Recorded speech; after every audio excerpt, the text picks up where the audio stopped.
Problem 12, differentiate, which means to take the derivative.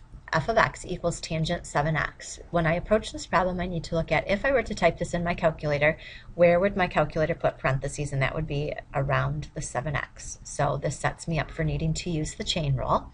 So I'm going to let what is inside of my parentheses be the u. So if I were to rewrite this problem, f is just really equal to the tangent of u.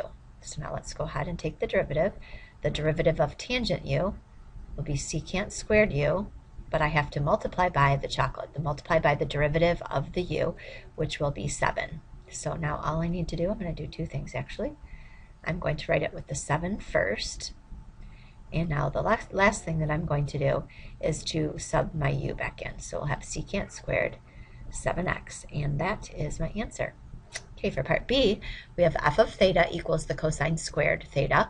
Well, again, if I were going to plug this in my calculator, I would actually have to put cosine theta, and then I would square the whole entire quantity. So that sets me up for a chain rule problem. We'll let what's inside of the parentheses be our u. So if I were to rewrite this, this would really just be u squared. Okay, so now taking the derivative of u squared would be 2u, but then don't forget we have to multiply by the derivative of what's inside. So the derivative of cosine theta will be negative sine theta.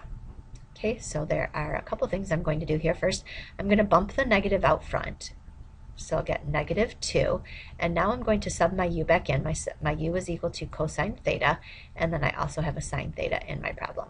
So the derivative is equal to negative 2 cosine theta sine theta.